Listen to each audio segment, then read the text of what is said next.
Friday, February 10th, right? I believe so. This is day 16. Get through this and it'll be 15. Yeah, it's just going slow for me. It's going to be a slow 15 days. No, the last 10 days will be okay. Because when you get to the last bit of it, it becomes more, you feel more, you know what I mean? You feel it. You start feeling the end is near.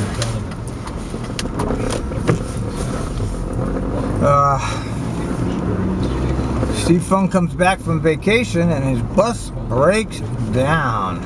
What a welcome home, Steve, to the junkyard, which is exactly what we have over there, is a junkyard. The Merlot garage serves as a junkyard slash parking lot. I mean, it's a parking lot for the buses, but it's all, see this guy, Jesus, just watch the way people drive, and it just amazes me. This place, that parking lot out there serves as a parking lot, but it's also a functional junkyard. I don't think people realize, I didn't even realize that until yesterday. That's actually a junkyard. Steve had this great idea to, you know, it could look like some of those redneck backyard junkyards. You know, you get put some of those buses up on blocks, get a couple of oil drums and get fires lit in them, and a bunch of trash bags littered around. You know, just throw your trash out there. And hell, we can have a redneck backwoods actual operation going here. How exciting.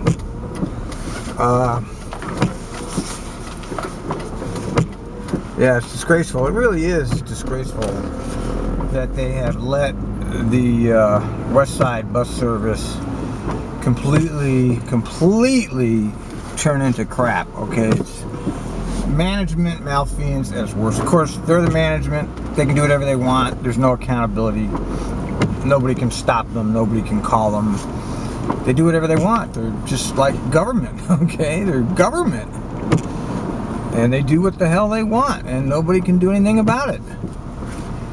Doesn't matter how many facts, how much stuff we know about them, how much truth we can show.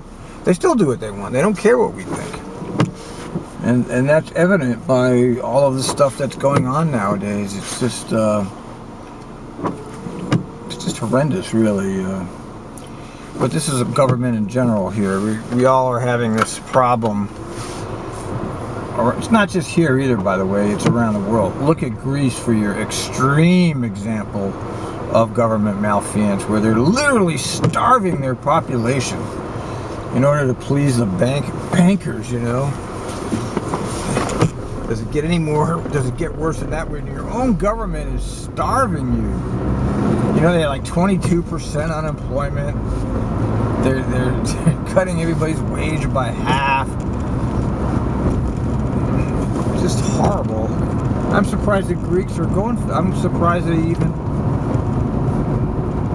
there's been like constant riots going on in Athens, but it's not enough to stop the world dominant, because they have the police behind them. As long as the police are behind them, you can't stop the government.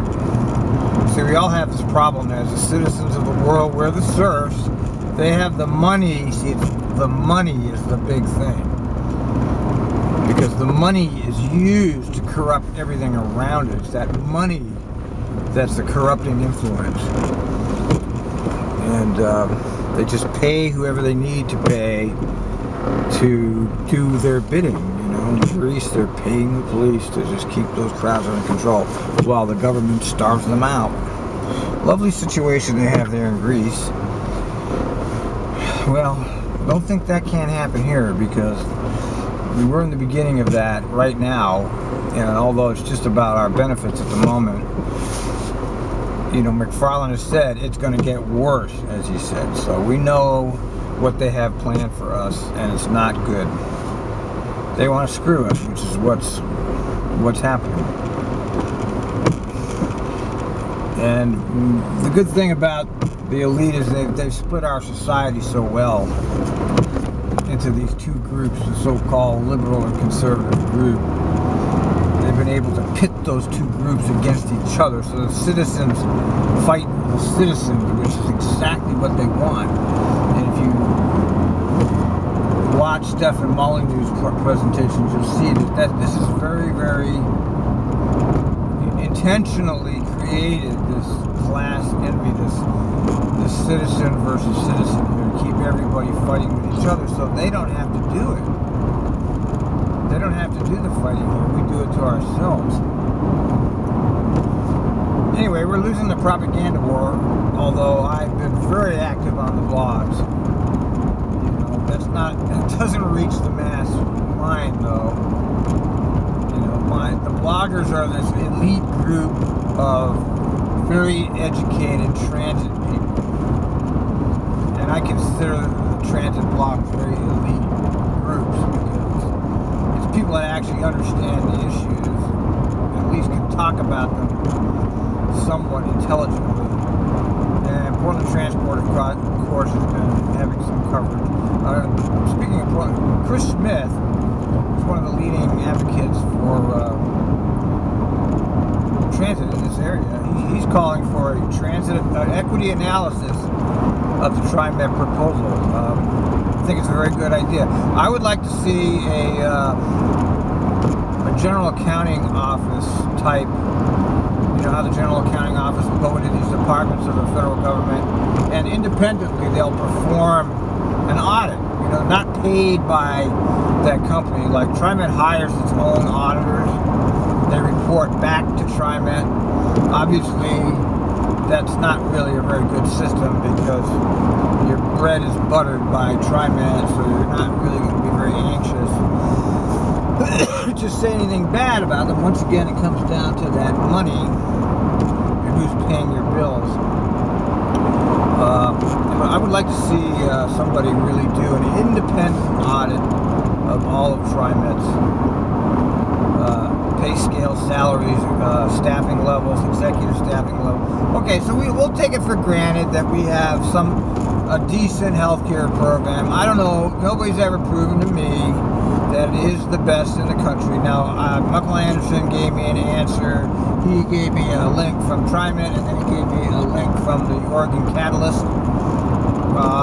And neither of those links actually had any explanations. Like, okay, City of Portland employees, they have a Blue Cross program. It requires them to pay $300 a month out of their paychecks, and for that $300 a month, this is what their prescription coverage is, this is what their hospitalization coverage is, and this is what their doctor visit coverage is. This is what I want to see. I want to see I don't want to see fancy charts that don't tell you anything. Those are all fakes, those charts. I don't want to see any more charts. I want to see real stuff. Like, I want to see the actual health plans of the major transit districts and us. Okay, prove to me that we have the best health care in the country without this stupid chart. I mean, the Oregon Catalyst, you certainly can't believe anything they put out anyway, because they manipulate the information as much as TriMet management does. They want to show their point of view, which is union employees are getting way too much money for the dollar, and they will gerrymander their figures as much as they can. As an example, as I showed my own situation at TriMet, which was $32,000 in salary last year, and after you reduce the taxes, I came out to $25,000, I forgot, $25,000. And then my health care coverage, I pay $330 a month for that. So don't go around telling people that it's costing the government $1,900 for me, because it can't be, because I'm paying $300 a month. Okay, it's got to be less than that. And I'm just one person. Now look at Steve Fung, for example. He chooses a Kaiser plan, and he's just a single male, so his isn't costing anywhere near that for the company. His might be costing $1,000 a month. So when they spit out this figure of $18,000 a year per employee, it's a lie on its face. because they're taking the highest amount of money that it would cost to insure an employee, and they're saying that every single employee within that organization is costing that amount of money. That's a blatant distortion. That's a blatant lie. There's no truth to that. So that dispels the whole rest of your point. If these are the figures you're going to use to make your case has no value, because you know that that's not what's happening. And we'll bring up again the point that there should be more than 2 options. There should be 4 options for us to choose from. There's got to be a better way to do this than Blue Cross and Kaiser. There's got to be. So you know, it's a bunch of crap. The whole argument really is propaganda deluxe, and the media is just pounding on us as union employees. And I'm of the mind now, I think that really, after we've been taking this beating, fuck them. Let McFarland go to Salem. Let him see if he can come up with a legislative amendment to allow us to strike. Go ahead and do all that, man. Then come back. We'll still be here, and then we'll start over. In the meantime, just shut up. I mean, they obviously don't want to negotiate. What they say and what they do are 2 different things. McFarland is full of shit. You know, he just sits there hammering us, and he says, well, the union is requesting an extension. No, that's not what happened. That's not what happened according to John, okay? According to John, the company is the one that's requesting these. So they're lying about things. They're each lying. And I would just ignore it all. Just say, okay, we're going to wait. We're not doing anything with you. I mean, you've proven over and over that you're not actually willing to negotiate anything here. You just want us to give all the concessions. And why should we? Because you've been outfoxed by the union. And as Lynn Learback says, we'll win the battle but lose the war. Oh yeah? What makes you say that? Maybe this will be a turning point like it is in Wisconsin. If Scott Walker loses that recall, this whole game is going to be a different game in this country. Okay, there's no guarantee that you're going to get a legislative amendment. That might all be smoke and mirrors. Whoops. Backing on down, folks.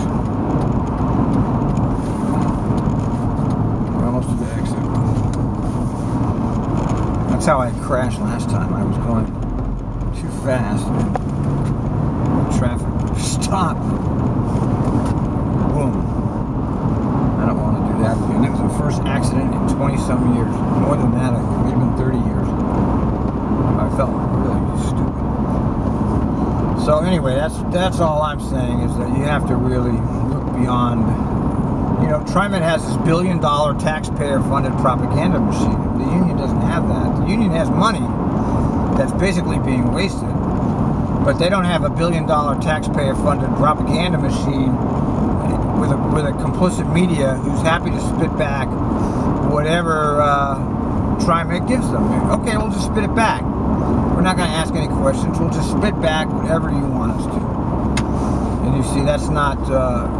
The union doesn't have that. I mean, if you're dealing with an anti-union media, they're not going to cover us no matter what we do. They're not going to cover our point of view. They'll just ignore it, because that's what they do.